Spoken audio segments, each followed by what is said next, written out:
സംസ്ഥാന നിയമസഭാ തെരഞ്ഞെടുപ്പിന്റെ വോട്ടെടുപ്പ് പൂർത്തിയായതോടെ രാഷ്ട്രീയ കണക്കുകൂട്ടലുകളും വിജയപ്രതീക്ഷകളും ശക്തമാകുന്ന സാഹചര്യത്തിലാണ് യുഡിഎഫിന്റെ വിജയം ഉറപ്പാണെന്ന വിലയിരുത്തലുമായി മുസ്ലിം ലീഗ് രംഗത്തെത്തുന്നത്.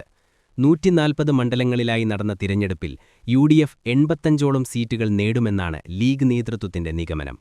പാർട്ടി നടത്തിയ ആഭ്യന്തര സർവേകളും നേതൃയോഗങ്ങളിലുണ്ടായ വിലയിരുത്തലുകളും ചേർന്നാണ് ഈ ആത്മവിശ്വാസം ഉയർന്നിരിക്കുന്നത്. മുസ്ലിം ലീഗ് ഇത്തവണ 27 സീറ്റുകളിലാണ് മത്സരിച്ചത്.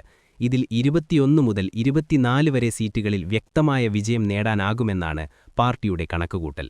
എന്നാൽ യുഡിഎഫ് തരംഗം ശക്തമായി അലയടിച്ചാൽ എല്ലാ സീറ്റുകളിലും വിജയിക്കാമെന്ന പ്രതീക്ഷയും ലീഗ് തുറന്നു പറയുന്നു. പ്രത്യേകിച്ച് മലപ്പുറം ജില്ലയിൽ പാർട്ടി മത്സരിച്ച 12 സീറ്റുകളിലും വിജയം ഉറപ്പാണെന്ന വിലയിരുത്തലാണ് മുന്നോട്ടുവെക്കുന്നത്. മലപ്പുറത്ത് പതിവുപോലെ ശക്തമായ സംഘടനാ അടിസ്ഥാനവും വോട്ടർമാരുടെ ഐക്യവും ഇത്തവണയും ലീഗിന് അനുകൂലമായി പ്രവർത്തിച്ചെന്നാണ് നേതാക്കൾ വിലയിരുത്തുന്നത്. ഇത്തവണത്തെ തിരഞ്ഞെടുപ്പിൽ പാണക്കാട് കുടുംബത്തിന്റെ സജീവ ഇടപെടലും പ്രചാരണവും വലിയ സ്വാധീനം ചെലുത്തിയെന്നതാണ് മുസ്ലിം ലീഗിന്റെ പ്രധാന നിരീക്ഷണം. പാണക്കാട് സാദിഖ് അലി ശിഹാബ് തങ്ങൾ ഉൾപ്പെടെയുള്ള നേതാക്കളുടെ നേതൃത്വത്തിൽ നടന്ന പ്രചാരണങ്ങൾ ന്യൂനപക്ഷ വോട്ടുകളുടെ ഏകീകരണത്തിന് സഹായകമായെന്നാണ് വിലയിരുത്തൽ. സംസ്ഥാന സർക്കാരിനെതിരായ ഭരണവിരുദ്ധ വികാരവും ന്യൂനപക്ഷങ്ങളിൽ ശക്തമായി പ്രകടമായതായി ലീഗ് ചൂണ്ടിക്കാട്ടുന്നു. ഈ വികാരം വോട്ടെടുപ്പിൽ പ്രകടമായി പ്രതിഫലിച്ചു എന്നാണ് അവർ പറയുന്നത്. അതേസമയം യുഡിഎഫിന്റെ ആകെ സീറ്റ് കണക്കിൽ മുസ്ലിം ലീഗിന്റെ വിലയിരുത്തൽ കുറച്ചുകൂടി സൂക്ഷ്മമാണ് എന്നതും ശ്രദ്ധേയമാണ്. പ്രതിപക്ഷ നേതാവ് വി.ഡി. സതീശൻ ഉയർത്തുന്ന 100-ലധികം സീറ്റുകളുടെ അവകാശവാദത്തേക്കാൾ 85ഓളം സീറ്റുകൾ നേടാമെന്നതാണ് ലീഗിന്റെ നിലപാട്. ഇതിലൂടെ വിജയപ്രതീക്ഷയോടൊപ്പം യാഥാർത്ഥ്യബോധമുള്ള സമീപനമാണ് ലീഗ് സ്വീകരിക്കുന്നതെന്ന വിലയിരുത്തലും രാഷ്ട്രീയ വൃത്തങ്ങളിൽ ഉയരുന്നു. യുഡിഎഫ് ഘടകകക്ഷികളിൽ കോൺഗ്രസും സമാനമായ ആത്മവിശ്വാസത്തിലാണ്. AICC general secretary K C. Venugopal UDF വ്യക്തമായ ഭൂരിപക്ഷത്തോടെ അധികാരത്തിലെത്തുമെന്നാണ് പ്രതികരിച്ചത്. കെപിസിസി പ്രസിഡന്റ് സണ്ണി ജോസഫും യുഡിഎഫിന് വിസ്മയകരമായ വിജയമുണ്ടാകുമെന്നാണ് അവകാശപ്പെടുന്നത്. ആർഎസ്പി നേതാവ് എൻ.കെ. പ്രേമചന്ദ്രനും 100-ലധികം സീറ്റുകൾ യുഡിഎഫിന് ലഭിക്കുമെന്ന പ്രതീക്ഷ പങ്കുവച്ചിട്ടുണ്ട്. മുസ്ലിം ലീഗ് വിലയിരുത്തലിൽ പ്രധാനമായി ഉയരുന്നത് താഴെത്തട്ടിലുള്ള ഭരണവിരുദ്ധ വികാരമാണ്. വിലക്കയറ്റം, തൊഴിൽ പ്രശ്നങ്ങൾ, ഭരണപരമായ വിവാദങ്ങൾ എന്നിവയൊക്കെ ജനങ്ങളിൽ അസന്തോഷം സൃഷ്ടിച്ചുവെന്നാണ് ലീഗ് ചൂണ്ടിക്കാട്ടുന്നത്. ഈ അസന്തോഷം വോട്ടായി മാറിയെന്നാണ് പാർട്ടി വിലയിരുത്തൽ. കൂടാതെ കോൺഗ്രസ് ഉൾപ്പെടെയുള്ള യുഡിഎഫ് ഘടകകക്ഷികൾ ഐക്യത്തോടെ പ്രവർത്തിച്ചതും ഇത്തവണ അനുകൂല ഘടകമായതായി ചൂണ്ടിക്കാണിക്കുന്നു. ഇതേസമയം പ്രീപോൾ സർവേകൾ സൂചിപ്പിച്ചിരുന്നത് ശക്തമായ മത്സരം തന്നെയാണെന്നതാണ്. പല സർവേകളും ഒരു തരംഗവും വ്യക്തമായില്ലെന്നും ചെറിയ ഭൂരിപക്ഷത്തിലായിരിക്കും സർക്കാർ രൂപീകരണം നടക്കുകയെന്നുമാണ് അഭിപ്രായപ്പെട്ടത്. ഇതിന്റെ പശ്ചാത്തലത്തിൽ മുസ്ലിം ലീഗിന്റെ 85 സീറ്റ് പ്രവചനം യാഥാർത്ഥ്യത്തോട് ചേർന്നതാണോ അതോ യുഡിഎഫ് ഉയർത്തുന്ന 100 സീറ്റ് അവകാശവാദമാണോ ശരിയെന്ന് കണ്ടെത്തേണ്ടത് ഫലപ്രഖ്യാപന ദിനത്തിലാണ്. തിരഞ്ഞെടുപ്പിന് ശേഷം വരുന്ന ഏറ്റവും നിർണായക ഘട്ടമാണ് എക്സിറ്റ് പോളുകൾ. ഏപ്രിൽ 29-ന് പുറത്തുവരുന്ന എക്സിറ്റ് പോളുകൾ നിലവിലെ കണക്കുകൂട്ടലുകൾക്ക് കൂടുതൽ വ്യക്തത നൽകും. എന്നാൽ അന്തിമ ചിത്രം വ്യക്തമാകുന്നത് മെയ് 4-ന് വോട്ടെണ്ണൽ പൂർത്തിയായതിനു ശേഷമാകും.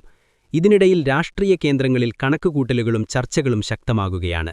ഓരോ മണ്ഡലങ്ങളിലും ഉണ്ടായ വോട്ടിംഗ് ശതമാനം, സ്ഥാനാർത്ഥികളുടെ വ്യക്തിപരമായ സ്വാധീനം, പ്രാദേശിക വിഷയങ്ങൾ എന്നിവയെല്ലാം വിലയിരുത്തി മുന്നണികൾ തങ്ങളുടെ വിജയസാധ്യതകൾ കണക്കാക്കുന്നു. പല മണ്ഡലങ്ങളിലും കടുത്ത മത്സരം നടന്നതിനാൽ ചെറിയ വോട്ട് വ്യത്യാസങ്ങൾ പോലും ഫലത്തെ നിർണ്ണയിക്കുമെന്നാണ് വിലയിരുത്തൽ. ഒടുവിൽ മുസ്ലിം ലീഗിന്റെ ഈ വിലയിരുത്തൽ യുഡിഎഫിന് ആത്മവിശ്വാസം നൽകുന്നുവെങ്കിലും അത് യാഥാർത്ഥ്യമായി മാറുമോ എന്നത് കാത്തിരിക്കേണ്ട വിഷയമാണ്.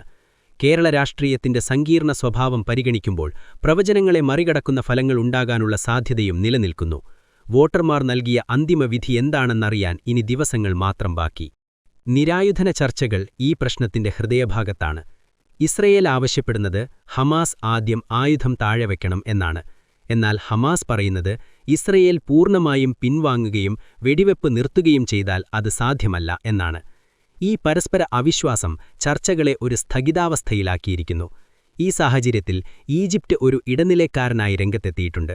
കൂടുതൽ ചർച്ചകൾക്കായി ഹമാസിനെ ക്ഷണിച്ചിട്ടുണ്ടെങ്കിലും യാഥാർത്ഥ്യത്തിൽ പുരോഗതിയുണ്ടാകുമോ എന്നത് അനിശ്ചിതമാണ്. നയതന്ത്ര വൃത്തങ്ങൾ പറയുന്നത് ഈ ചർച്ചകൾ ഇപ്പോഴും ക്രിട്ടിക്കൽ സ്റ്റേജിൽ തന്നെയാണ് എന്നാണ്. ഗാസയുടെ പുനർനിർമ്മാണത്തിനായി ഏകദേശം $70,000 ചെലവാകുമെന്നാണ് ഗ്ലോബൽ സംഘടനകൾ കണക്കാക്കുന്നത്. ഇത് വെറും പണത്തിന്റെ പ്രശ്നമല്ല.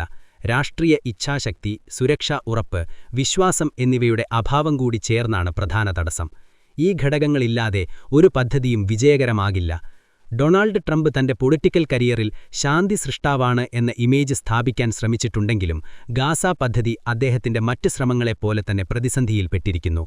റഷ്യ-യുക്രൈൻ യുദ്ധം അവസാനിപ്പിക്കാനുള്ള ശ്രമങ്ങളും ഇപ്പോഴും വിജയിച്ചിട്ടില്ല. അതുപോലെ ഇറാനുമായുള്ള വെടിവെപ്പും സ്ഥിരത കൈവരിച്ചിട്ടില്ല. ഗാസയുടെ ഭാവി ഇന്നൊരു ചോദ്യചിഹ്നമായി തുടരുന്നു. പുനർനിർമ്മാണത്തിന് വേണ്ട പണമില്ല, ഭരണത്തിനായി തയ്യാറാക്കിയ സംഘം സ്ഥലത്ത് പ്രവേശിക്കാൻ കഴിയുന്നില്ല, സമാധാന ചർച്ചകൾ മുന്നോട്ടു പോകുന്നില്ല. ഇതെല്ലാം ചേർന്നപ്പോൾ ഒരു പ്രദേശത്തിന്റെ ഭാവി മാത്രമല്ല, ആ പ്രദേശത്ത് ജീവിക്കുന്ന ലക്ഷക്കണക്കിന് ജനങ്ങളുടെ പ്രതീക്ഷകളും നിലച്ചുപോയിരിക്കുന്നു. അവസാനം ഗാസയുടെ കഥ ഒരു യുദ്ധത്തിന്റെ കഥയല്ല, അത് വാഗ്ദാനങ്ങളുടെ പരാജയവും രാഷ്ട്രീയ തന്ത്രങ്ങളുടെ പരിമിതിയും മനുഷ്യജീവിതത്തിന്റെ വിലയില്ലായ്മയും അടങ്ങിയ വലിയൊരു ദുഃഖഗാഥയാണ്.